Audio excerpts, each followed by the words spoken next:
အားလုံးပဲမင်္ဂလာပါကျွန်တော်ရဲ့ Zero Online Class ကနေပြန်လည်ကြိုဆိုလိုက်ပါတယ်ဒီနေ့ကတော့ကျွန်တော်ဒီ color မှုအကြောင်းလေးတွေကျွန်တော်ပြပြပေးပါမယ်ကျွန်တော်ဒီ Illustrator ပဲဖြစ်ဖြစ်ပေါ့နော်ကျွန်တော်ဒီ Photoshop ပဲဖြစ်ဖြစ်ကျွန်တော်ဒီလို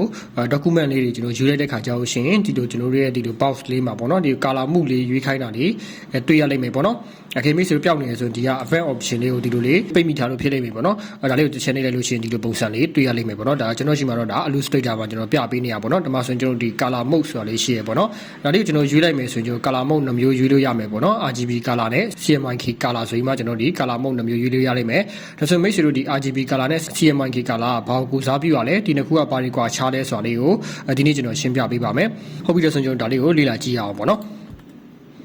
color mode အနေနဲ့ဆိုရင်ကျွန်တော်ဒီမှာRGB နဲ့ CMYK ဆိုပြီးမှ2မျိုးရှိရပေါ့နော်သူတို့ကဒါဘာကိုကိုစားပြုကြလဲဆိုတာကြည့်ကြည့်အောင်ပေါ့နော်ဒါဆိုရင်ကျွန်တော်တို့ RGB ဆိုတာဘာကိုကိုစားပြုရလဲဆိုရင် R ဆိုတော့ကျွန်တော်တို့ဒီ red ပေါ့နော်အနီရောင်ကိုစားပြုတာ G ဆိုတော့ကျွန်တော်တို့ဒီ green ပေါ့နော်အစိမ်းရောင် B ဆိုတော့ကျွန်တော်တို့ blue အပြာရောင်ပေါ့နော်ဒါဆိုရင်ကျွန်တော်တို့ဒီက R ရဲ့ G ရဲ့ B ဆိုတာ red green blue ဆိုပြီးမှသူကအဓိပ္ပာယ်ရတယ်ပေါ့နော်ဒါဆိုရင်ကျွန်တော် CMYK ကဘာကိုကိုစားပြုရလဲဆိုရင်C ကတော့ဒီ cyan ပေါ့နော် cyan အစိမ်းနုရောင်ပေါ့နော် M ကတော့ဗာလဲဆိုရင် magenta ပေါ့နော်ပန်းခမ်းရောင်လို့ခေါ်ကြတယ် Y ကတော့ကျွန်တော်ဒီ yellow ပေါ့နော်အဝါရောင် K ကတော့ကျွန်တော်ဒီ key ပေါ့နော်အနှိပ်ရောင်ပေါ့နော်သူကတော့ကျွန်တော်ဒီ B နဲ့မသုံးပေါ့နော် black လို့မသုံးဘဲနဲ့သူက K နဲ့သုံးတယ်သူက key အနှိပ်ရောင်လို့ကျွန်တော်တို့ဒါကူစားပြုထားတယ်ပေါ့နော်ဒါဆိုရင်ကျွန်တော်ဒီ RGB color နဲ့ CMYK color က blue ချီနေမှာဘာကိုရွေးမှာ blue ချီနေမှာဘာကိုသုံးကြမှာလဲသူတို့နှစ်ခုကဘာတွေကွာခြားလဲဆိုတာလေးကိုတစ်ချက်လောက်ကြည့်ကြည့်အောင်ပေါ့နော်ဒါဆိုရင်ကျွန်တော်ဒီမှာဒီပုံလေးကိုတစ်ချက်ကြည့်လိုက်မယ်ဒါဆိုရင်ကျွန်တော်ဒီ RGB color ဆိုရင်ကျွန်တော်ဒါ red green blue ပေါ့နော်ဒီလိုအရောင်3ရောင်ရှိတယ်ဒီ3ရောင်ကိုကျွန်တော်ဒါပေါင်းစပ်လိုက်တဲ့ခါကျလို့ရှိရင်အရောင်တခြားအရောင်တွေကျွန်တော်တို့ကဖြစ်ပေါ်လာတယ်ပေါ့နော်ကျွန်တော်ဒီ RGB မှာတော့အဓိကဒီ3ရောင်ကိုအသုံးပြုပြီးမှကျွန်တော်တို့ကဒါဒီနှစ်ခုကိုဘယ်လောက်ပါဆက်နေကျွန်တော်တို့ကဒီပေါင်းဆက်မယ်ဘယ်လောက်ပါဆက်ပေါင်းဆက်မယ်ဆိုပြီးမှတခြားအရောင်တွေကိုကျွန်တော်ဖြစ်ပေါ်စေရပါတော့ဥပမာနဲ့မှာဆိုရင်ဒီက red နဲ့ green နဲ့ကိုကျွန်တော်ပေါင်းလိုက်လို့ရှိရင်ဒီကြားထဲမှာဆိုရင်ကျွန်တော်ဘာလေးရလာလဲဆိုရင်ဒီအဝါရောင်လေးရလာတယ်ဒီကကျွန်တော်ဒီ blue နဲ့ green နဲ့ပေါင်းလိုက်လို့ရှိရင်ဒီမှာကျွန်တော်အပြာနုရောင်လေးရလာတယ်လို့ပဲပေါ့နော်အဲ့လိုမျိုးလေးကျွန်တော်ပေါင်းဆက်ရတယ်ဒီ3ရောင်လုံးကျွန်တော်ပေါင်းဆက်လိုက်တဲ့ခါကျရင်ကြားထဲမှာကျွန်တော်ဒါ white ပေါ့နော်အဖြူရောင်လေးရလာတယ်ပေါ့နော်ဒီမှာ red ရယ် green ရယ် blue ရယ်သူထိဆက်နေတဲ့ဟာဆိုရင်ကျွန်တော်ဒါအဖြူရောင်ရသွားတယ်ပေါ့နော်ဒါကိုကျွန်တော်တို့ RGB color လို့ခေါ်တယ်ဒါဆိုရင်ကျွန်တော် CMYK color မှာဘယ်လိုမျိုးဖြစ်မလဲဆိုရင် C ဆိုရင်ကျွန်တော်ဒါ cyan ပေါ့နော်ဒီဒါအပြာနုရောင်ဒီ M ကတော့ဒါပန်းခမ်းရောင် Y ကတော့ဒါ yellow ပေါ့နော်ဒါဆိုရင်ကျွန်တော်2ကတော့ဘယ်လိုပုံစံနဲ့ပေါင်းဆက်တယ်လဲဆိုရင်ဒီ RGB color လို့ပဲသူတို့ကဒီအရောင်3ရောင်ပေါင်းဆက်တယ်ဒါပေမဲ့သူ့မှာဗာလေးပါနေတယ်ဆိုရင်သူကကျွန်တော် black ပေါ့နော်သူကသူတို့ဒီအရောင်3ရောင်ကိုပေါင်းဆက်တဲ့ခါမှာသူကအညိုရောင်ဘက်ကိုသွားဖြစ်တဲ့အတွက်သူကဒီအနက်ဘက်ကိုရဖို့အတွက်ဆိုရင်သူကဒီ K ဆိုတဲ့ဒီ key ပေါ့နော် key color ဖြစ်တဲ့ဒီအနက်ရောင်မှာသူကပြန်လို့ပေါင်းဆက်ရပြီးရပေါ့နော်ဒါဆိုရင်သူကတော့ဒါဘယ်နှရောင်ရှိမလဲဆိုရင်4ရောင်ရှိမယ်ဟုတ်ပြီဒါဆိုရင်ကျွန်တော်ဒီ color တွေကကျွန်တော်ဘာတွေကွာခြားတယ်လဲဆိုတာလေးအခုတွားရအောင်ပေါ့နော်ဟုတ်ပြီဒါဆိုရင်ဒါ RGB color mode နဲ့ CMYK color mode မှာသူတို့ကဘာတွေကွာခြားသွားလို့ကျွန်တော်တို့ကဒါတွေကိုရွေးသုံးရမှာလဲဆိုတာလေးတစ်ချက်ကြည့်ကြည့်အောင်ပေါ့နော်ဟုတ်ပြီဒါဆိုရင်တို့ကဒီ RGB color မှာဆိုတော့ကျွန်တော်ဒီခဏပြောတဲ့အတိုင်း red green blue ရှိတယ်ဒီ color ကိုတော့ကျွန်တော်တို့ကဘာလို့ခေါ်လဲဆိုရင် adaptive mixing လို့ခေါ်ရပေါ့နော်adaptive mixing ဆိုတာဘာလဲဆိုရင်သူကကျွန်တော်ဒီပေါင်းထည့်တာပေါ့နော်ပေါင်းပြီးမှသူကအလုပ်လုပ်တဲ့ဟာပေါ့နော်ဒီ RGB ကတော့ဒါသူကပေါင်းဆက်ပြီးမှအလုပ်လုပ်တယ်ဒီ CMYK color မှာတော့ဒါဘာလဲဆိုရင် subtractive mixing လို့ခေါ်ရပေါ့နော်အဓိကသူကတော့နှုတ်ယူပြီးမှသူကအလုပ်လုပ်တယ်ပေါ့နော်သူကပေါင်းတာနဲ့နှုတ်တာပေါ့နော်အဲ့လိုပုံစံမျိုးအဓိပ္ပာယ်ရတယ်သူတို့ကကျတော့ဗာလဲဆိုဒီပါဆိုရင်သူကဘာနဲ့ပေါင်းလဲဆိုရင်သူကအဖြူရောင်နဲ့ပေါင်းတယ်သူကတော့ဒါအနှိမ့်ရောင်နဲ့ပေါင်းတယ်ပေါ့နော်ဒါဆိုရင်ဒီမှာလေးကြည့်လို့ရတယ်ပေါ့နော်ဒါဆိုရင်သူတို့မှာဘယ်လိုမျိုးကွာခြားသွားလဲဆိုရင်စပြီးမှကျွန်တော်ရွေးသုံးလို့ရတဲ့ကာလာတွေပို့လို့ကွာသွားအဓိကကွာခြားချက်ကအဲ့ဒါပဲပေါ့နော်သူတို့မှာကာလာတွေဘယ်လောက်များများရှိတယ်လဲဆိုတာအဓိကကွာသွားတယ်ဒီမှာဆိုရင်တစ်ချက်ကြည့်မယ်ဆိုရင်RGB color mode မှာဆိုရင်16.7 million color ဆိုပြီးမှရှိရပေါ့နော်အဓိကတည်း16.9 တန်းအထက်ရှိရဲ့ကျွန်တော်ဒီ color mode တွေတွေ့ရှိမှာရှိရပေါ့နော်ဒါပေမဲ့ကျွန်တော်ဒီ CMYK color မှာဘယ်လောက်လဲဆိုရင်16000ဆိုရင်အဓိက16000ပေါ့နော်16000 color ပဲရှိရဘယ်လိုမျိုးလဲဆိုရင်ဒီ CMYK color ထက်ကိုကျွန်တော်တို့ကကျတော့ RGB color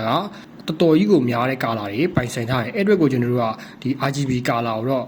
့ဒီကျွန်တော်တို့ကဘယ်လိုမျိုးလုပ်ငန်းတွေမှာအဓိကတုံးကြလဲဆိုရင်ကျွန်တော်ဒီ digital လုပ်ငန်းတွေမှာဆိုရင်အဓိကဒါလေးကိုအသုံးပြုပြီးမှလုပ်ကင်ကြတယ်ပေါ့နော်ဒီ RGB color တော့ဒါသူ့ရဲ့ file size ကတော့ဒါသေးတယ်ဒီ CMYK color တော့ဒါကြီးရယ်ပေါ့နော်ဒါဆိုရင်ကျွန်တော်တို့ဟုတ်ပြီဒါဆိုရင် RGB color နဲ့ CMYK color တွေမှာဘယ်လိုမျိုးပါကြလဲဆိုတော့မိတ်ဆွေတို့သိလောက်ပြီဒါဆိုရင်တို့ဘယ်လိုနေရာတွေမှာခွဲခြားပြီးအသုံးပြုမှာလဲဆိုရင်ဒီ RGB color တော့ကျွန်တော်တို့အဓိက digital ပေါ့နော် digital ဆိုတော့ကျွန်တော်ဘယ်လိုမျိုးလဲဆိုရင်ကျွန်တော်တို့ဒီ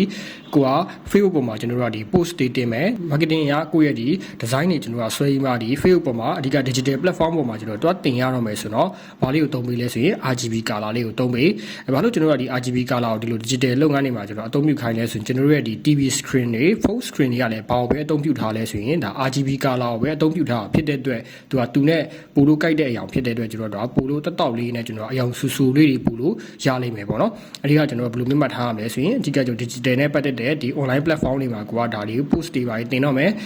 ဒီအတွက်ကိုအလုပ်လုပ်တော့မယ်ဆိုတော့ကျွန်တော်တို့ဒီ RGB color ကိုသုံးတာပိုလို့ကျွန်တော်တို့ဒီအဓိပ္ပာယ်ရှိလိမ့်မယ်ပေါ့နော်CMYK color တော့ကျွန်တော်ဘယ်လိုမျိုးအသုံးပြုရမလဲဆိုတော့အဓိကကျွန်တော် printing ပေါ့နော် printing ဆိုတော့ကျွန်တော်ဒီအပြင်ကိုကျွန်တော်တို့ကဒီ V9 တွေထုတ်တာမျိုးစာရွက်တွေထုတ်တာမျိုးဆိုရင်ကျွန်တော်ဒီအပြင်နဲ့ကိုယ့်မျက်လုံးနဲ့ဒီပိုလို့direct ထိဆက်နေတဲ့အရာမျိုးတွေဆိုတော့ကျွန်တော်ဘာကိုအသုံးပြုရပိုလို့အဆင်ပြေတယ်လဲဆိုရင် CMYK color mode ကိုပိုလို့အသုံးပြုရအဆင်ပြေတယ်ဘာလို့လဲဆိုရင်ကျွန်တော်တို့လက်ရှိဒီမှာသုံးနေတဲ့ဒီ printer တွေကျွန်တော်တို့ဒီ printer set တွေပေါ့နော်ဒီ V9 set တွေတော်တော်များများဘာကိုအသုံးပြုကြအများလဲဆိုရင် CMYK color mode ကိုအသုံးပြုကြအများတယ်အဲ့အတွက်ကိုကျွန်တော်တို့ကဘယ်လိုမျိုးလေးကွာခြားနိုင်လဲဆိုရင်ကိုကဒီဇိုင်းဆွဲတော့ကတော့ဒီ RGB color နဲ့ဆွဲထားတယ်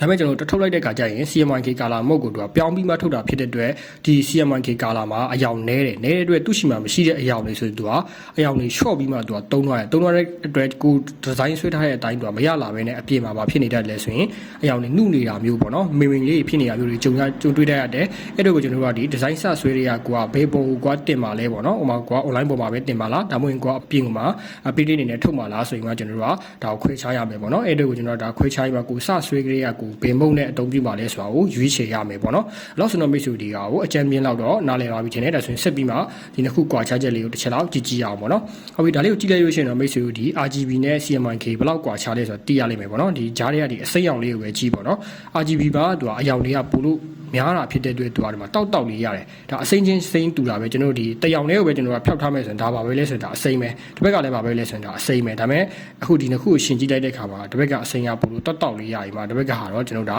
main နေတယ်ပေါ့နော်ဒီ CMYK color မှာတော့ဒါအနေငယ်တော့ main တယ်ဟုတ်နော်ဒီထက်ကိုကျွန်တော်ပိုလို့နားလည်အောင်ဒီပုံပုံလေးကိုကြည့်လိုက်တစ်ဘက်ကဆိုရင်ဒါ CMYK color မုံနဲ့လှုပ်ထားတဲ့ပုံတစ်ဘက်ကတော့ဒါ RGB color mode နဲ့လှုပ်ထားတဲ့ပုံဒါဆိုလို့ဆိုတော့ mix ကိုဒါခွဲခြားလို့ရလောက်ပြီပေါ့နော်ဒီ RGB နဲ့ဆိုရင်သူကအရောင်တောက်လေးတွေရမယ်သူ့မှာ color ပေါင်းများစွာမီလီယံနဲ့ရှိမှရှိရဖြစ်တဲ့သူ့ထက် color တွေကပိုလို့တောက်လေးနဲ့ဆူဆူလေးရတယ်ပေါ့နော် CMYK color တော့ဒါဘယ်လိုမျိုးပုံစံဖြစ်မလဲဆိုရင်အနေငယ်တော့ main နေမယ်ပေါ့နော်ဒါဆို mix တို့ကဘယ်လိုလုပ်ငန်းနေမှာဘယ်လို color လေးကိုအသုံးပြုပြီးမှလုပ်ရမလဲဆိုတာလေးကိုလောက်ဆိုတော့နားလည်မယ်လို့မျှော်လင့်ပါတယ်ကျေးဇူးတင်ပါတယ်